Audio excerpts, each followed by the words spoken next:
Okay, this might be my last video on my channel for the year of 2018. I'm always starting on off-season plans. Today I'm at the Field Museum in Chicago. They opened a new exhibit for Sue. I know I've done a couple of progress videos on the other side of those doors when this Sue dinosaur was being built again. And now it's open. Last time I was here, Sue was rebuilt, but the grass here was not here yet. So I know I got email a few weeks ago that it's open for members for 2 days. I missed that due to work and running to holidays in the park. So now that's open a week later for general public. I'm like, I can't resist going to see the new Sue exhibit. You might recall back in the old days, Sue was downstairs in Stanley Hall until that enormous dinosaur took over Sue's spot, making Sue get his own personal room exhibit. If I show you back here, I thought this was Sue's head, but it must not be.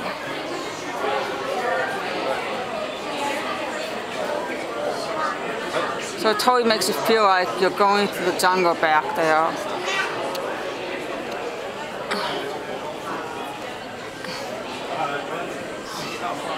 I've not exactly read everything on the walls, such as these, but I did read a few. Oh yeah. This is one thing I was waiting for. This is the newest exhibit at the Field. At one point I thought that was going to be this was going to be open in January, but the scientists went faster than what they expected. I wonder what the scientists found out, because I thought they studied every bone on Sue, one individually. Alright.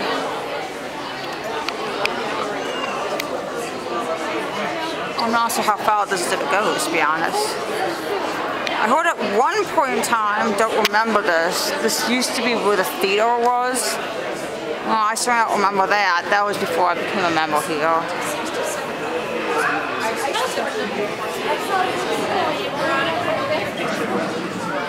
Oh, did I get the sound effect in the video? It makes it look like Sue's even alive down there.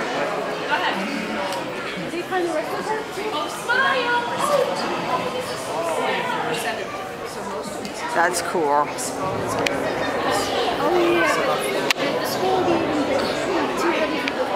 They still study it a lot. Yeah, it would be dangerous both for the scientists and the fossil to be able to do that. So what did the scientists find out? I heard they studied each bone one at a time. They measure them. They compare them to the other fossils that have been found of T-Rex, and they actually have a growth curve now of the T-Rex fossils. So that this is the biggest and the oldest T-Rex they found so far, and they found younger ones and smaller ones, and they can see how fast they grew, especially in their teen years. They grew very fast. So it's like, were these, I mean, dinosaurs a lot like, probably like, I mean, like elephants, like in terms of like, being a part of like, a herd of animals, kind of like... They don't know. They don't know, and they think, they really have no evidence of these animals hunting as a pack or living in large groups. Probably they were solitary. They don't know. I always thought dinosaurs did live in large packs. Some were. These were carnivores. If you watch the video up here, and that's really instructive, it shows one of the prey animals for Sue. T-Rex ate Montosaurus, which is a hadrosaur, a duck-billed dinosaur, and they did live in herds and grazed in herds. So I'm going to be quiet about this. A video. So when did this open? So very recently. Wow. 20th, I think, was members night. for this, and I missed You're it. standing next to one of the largest predators to ever walk the earth, a Tyrannosaurus Rex. And this T-Rex is named Sue. Sue is the biggest T-Rex ever found and was as terrifying as you might imagine. If this predator were alive right now, it could easily spot you from anywhere in this room, even if you stood very, very still. And don't even try to hide. T-Rex had an excellent sense of smell. Are you wearing running shoes? Sue could move across this room in a matter of seconds. If this T-Rex was on the hunt, it would be too late to get away. But even a top predator like Sue needed to fight to survive. A close look at the skeleton reveals the evidence. These broken and healed over ribs are among more than a dozen injuries to Sue's bones. Life at the top of the food chain could be brutal. Sue managed to survive to old age, but over time, arthritis ravaged these tail joints and fused them together, making it impossible for them to move. Now look down at this leg bone. Its lumpy, deformed shape was probably caused by an injury-related infection. If you look up at the jaw, you'll see some holes. These may be the result of a disease Sue got by eating infected prey. Some researchers think the jaw infection made it so painful to eat that Sue eventually starved. Millions of years after Sue's death, the dinosaur's fossilized bones were discovered in modern-day South Dakota. Never before or since has such a complete T-Rex skeleton been discovered. Everything highlighted here is real fossilized bone. We also have Sue's real skull. It is studied so often that we keep it in a separate display case in this exhibition. But the skull isn't the only thing that researchers are interested in. Scientists have photographed, measured, scanned, molded, sliced, drilled, and 3D printed Sue's bones. All of this research has helped us learn more about how T-Rex grew up, hunted, ate, and died. In fact, the way Sue is positioned today is the result of scientific research. Take a look at the tail. Studies of fossils have taught us that T-Rex should have its tail off the ground, not dragging.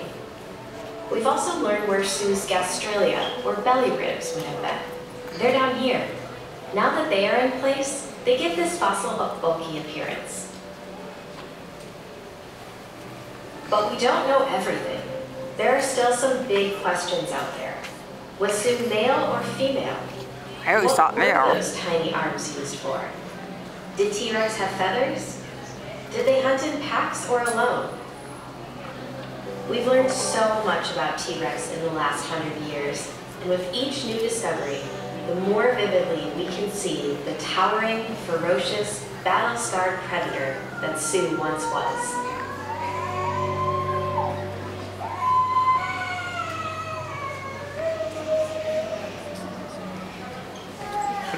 It's at the end of the video. I don't know how long it is.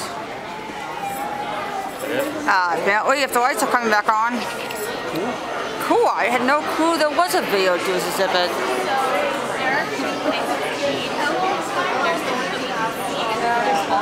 And if I get somewhat closer, well, I learned a lot with that video. That was all news to me. I knew they were studying T-Rex for like several months. They were studying Sue's bones for at least 9, if not 10 months straight. And it took like at least a dozen of scientists to agree.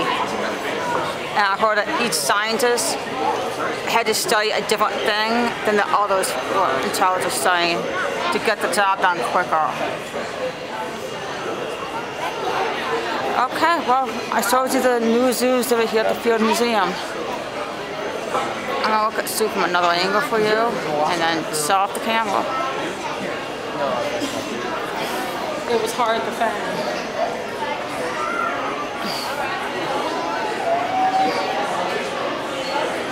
Alright, well that does it for the new Sue exhibit here at Chicago's Field Museum.